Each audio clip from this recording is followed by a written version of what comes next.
O que aconteceu ontem foi o resultado de uma eleição absolutamente fora dos padrões da regularidade, da normalidade, da decência, uma eleição viciada que leva a um resultado que já está sacramentado. Houvesse aqui uma grande maioria de povo honesto, de uma parte, uma grande maioria de um povo esclarecido, de outra parte, uma grande parte do povo sendo dotada de boa fé e de boas intenções, e uma grande parte do povo tendo honestidade moral, além da honestidade intelectual, o resultado da eleição ontem teria sido outro, a despeito de o processo eleitoral ter começado há 4 anos. A eleição não durou o prazo do segundo turno, nem os momentos antecedentes do primeiro turno.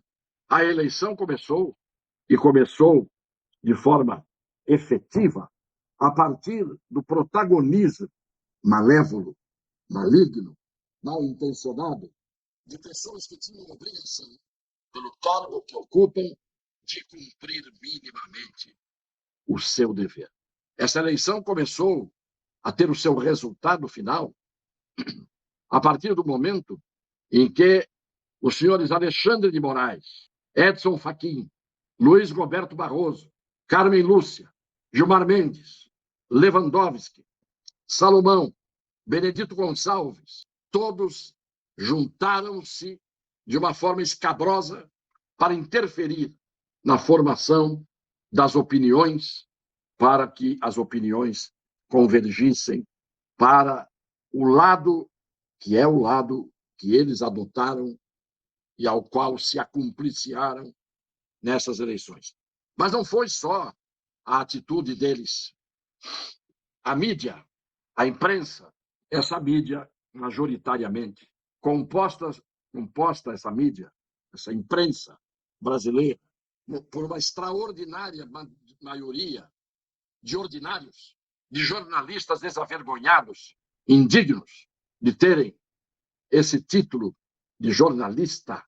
E antes de continuar dando o que eu acho que é o histórico e a visão nítida do que aconteceu, vou dar uma interrupçãozinha, um videozinho mostrando o festejo na sórdida redação da Rede Globo de televisão, onde se proclamou o resultado ontem. Vejam os isentos, os neutros, os jornalistas comprometidos com a imparcialidade. Vejam a desonestidade geral nas imagens que a gente vai mostrar agora, que é o símbolo, não apenas do festejo dessa grande maioria da imprensa. Talvez se tivessem câmeras colocadas, escondidas, nos tribunais superiores, e lá estivessem os ministros, estariam todos saltitantes em suas roupas pretas, que lhes daria a solenidade à altura da qual eles não estão do cargo.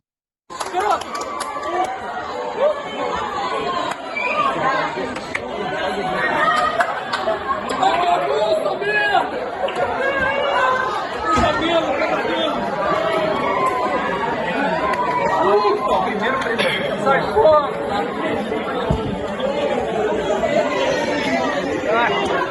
Isto soa nos meus ouvidos, que não são puritanos, que não são feitos nem de seda nem de cristal, muito pior do que o pior palavrão que o Bolsonaro possa ter dito em 4 anos. Mas eu vou sair dos palavrões do presidente e vou voltar. O presidente enfrentou a maior quadrilha ou bando que eu já vi na minha vida de 80 anos, ultrapassados, alguém encontrar pela frente. A imprensa, sob a chefia da Globo e da Folha, que por si só não precisam de adjetivos chulos, veio a Febraban, dos generosos, pródigos, altruístas, bancos privados deste país. Nós tivemos, já disse, do judiciário, a fabricação de regras que valeram para um lado só, leis que não existiam, que foram fabricadas por quem não tem o poder constitucional para fazê-las, mas eles fizeram. Então, tudo isto foram fatores que influíram ao longo de 4 anos numa eleição. Para não falar das redes sociais, desmonetizadas, caladas, silenciadas, canceladas. Se a liberdade das pessoas se expressarem, intimidação, e tudo terminando com o radiolão. E essas fake news que pegam as pessoas menos esclarecidas, que pegam as pessoas que não tiveram a oportunidade de ter escolaridade, de terem descortino, essas pessoas tiveram suas cabeças feitas, mas no Nordeste isso durou mais de 2 semanas, martelando informações só de um lado e mentirosas. Então, não há dúvida de que o resultado de ontem não é surpreendente. Eu diria até que seria surpreendente se o presidente tivesse vencido as eleições. Mesmo assim, praticamente terminou com uma diferença tão pequena de votos, com toda a máquina montada, com toda a armação, com toda a cama feita, cama de gato, com todas as armadilhas colocadas ao longo do caminho, ele ainda conseguiu o prodígio de chegar onde chegou. O presidente é um homem comum. O presidente é um homem como qualquer outro. Ele nunca foi um político. Mas como ele é um fenômeno, ele conseguiu formar um capital eleitoral que, com tudo contra ele, todos contra ele, eu digo da máquina destrutiva, ele conseguiu quase que vencer as eleições. Para algumas pessoas, os números não estão bem explicados, porque se o presidente tivesse mais 1 milhão de votos, ele teria ganho a eleição. E o que a gente verificou é que a tendência de 0, não sei o quê, 0, não sei o quê, se manteve do começo ao fim a favor do Luiz Inácio. E se ele foi o mais votado em todas as regiões do país, ganhou no Norte, ganhou no Sul, ganhou no Sudeste, ganhou no Centro-Oeste e só perdeu no Nordeste, e a apuração no Nordeste ficou para o fim, junto com o Sudeste, onde ele ganhou, como é que sempre o Luiz Inácio, perdedor em todas as regiões, onde a apuração veio antes, continuava subindo um 0, sempre, sem oscilações que teriam que acontecer. São Paulo, Bahia e Pernambuco praticamente ficaram para o fim. Se ali se definisse, tudo bem, mas antes teria que haver oscilação. Portanto, o que nós hoje temos é uma manifestação dos caminhoneiros no Brasil inteiro, num sinal não apenas de protesto. O presidente ainda não se pronunciou. E eu acho natural que ele não tenha se pronunciado. Porque ele abriu um precedente. É o primeiro candidato que perde na eleição presidencial e não liga para o vencedor. Em primeiro lugar, ele não é um político, ele é um homem comum, e ele não pode ligar, como já disseram, para alguém que o chamou de genocida, que o chamou de nazista, que o chamou das piores adjetivações. Esse não é o Bolsonaro coerente, que ia pegar o telefone e dizer: meus parabéns, meu bem. Eu não ligaria, porque essa eleição é uma eleição como a da China. Tinha eleição na China, como a de Cuba. Havia eleição, como na Venezuela, em que a oposição ganhou, mas não levou. Nós tivemos uma eleição, vou repetir, anômala, viciada. Quero, no final, dizer que eu não sei se o presidente vai se pronunciar ou não vai se pronunciar.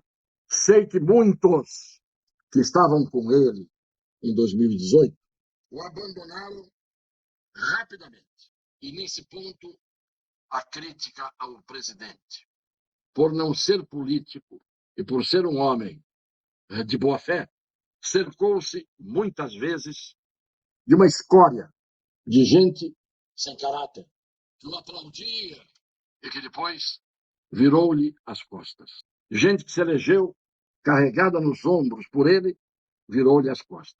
A maior bancada no Congresso Nacional, Senado e Câmara, é composta pelos políticos do Nordeste. E sabe o que eles fazem pelo Nordeste? Nada. De vez em quando vai um caminhão-pipa que é recebido de joelhos em prece pelos sedentos. É o que eles fizeram. Abrindo um pocinho aqui, abrindo um pocinho ali, mas mantendo a grande parte da população na miséria ou na pobreza e sem escolaridade, sem oportunidade. Porque aí esta população vira rebanho para ser manipulada por esses políticos daquela região, que na hora que tem uma dor de barriga, corre no Sírio-Libanês, corre no Einstein, e todos eles têm um apartamento de luxo em São Paulo ou no Rio de Janeiro, mas arrancam os votos daqueles que eles manipulam. Este é o retrato do Brasil. Esta é a realidade que nós temos. Quero ver de hoje em diante se vamos continuar com esse tipo de ditadura ou se ela vai não mais ser um tipo, mas uma ditadura real. Não apenas pelos que foram eleitos. Porque se pegasse o Palanque ontem, onde o Luiz Inácio fez o discurso, só ali tinha 4 visíveis, condenados pelo Mensalão e pela Lava Jato. Só ali. E eu não estou contando a figura dele. Estou dizendo dos que estavam ali, que foram investigados, ou que foram condenados, ou que foram presos.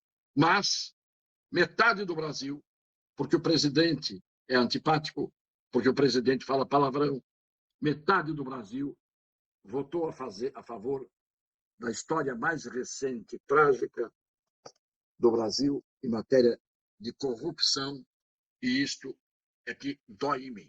O que dói em mim é ver que as pessoas não se importam com o crime, com a desonestidade, vão mais pelas aparências. Imaginem o mundo civilizado vendo ontem a comemoração no Rio de Janeiro. Nem a jihad, nem os terroristas islâmicos, nem os brigadistas da pior qualidade seriam personagens como foram ontem na comemoração da vitória do ex-presidente Luiz Inácio. Aquelas armas de guerra, fuzis e metralhadoras, substituindo os rojões em comunidades reféns, porque o senhor Edson Fachin, que anulou a condenação do senhor Luiz Inácio da Silva, depois de todo o trâmite por 3 instâncias, com o próprio Supremo fazendo vistas grossas, e depois acabou anulando, e depois proibiu a polícia de entrar nas comunidades, para não incomodar o sossego do crime organizado, que tem que ter, afinal de contas, falta de concorrência em matéria de disparar armas de guerra, que nem a polícia tem. Então, com as festas das R-15, dos fuzis, das metralhadoras, das bazucas, com o pessoal da Globo, cuja isenção eles proclamaram o tempo todo, quanto valeu em votos aquela frase do senhor William Bonner, dizendo: o senhor não deve nada à justiça? Que isenção tem a Rede Globo com aquele festejo clubístico que aconteceu ontem? Eu digo uma coisa, eu tenho vergonha de ser metade brasileiro, por essa metade que, infelizmente, não está à altura do Brasil, não está à altura desse país, não está à altura da outra metade que tem boa fé, que tem princípios. Eu não vou dizer que não há pessoas que votaram no senhor Luiz Inácio que não tenham feito isso com a melhor das convicções. Mas eu queria saber como é que são formadas estas convicções. A todos e todas as pessoas de boa fé, um beijo no coração. Até amanhã, se Deus quiser.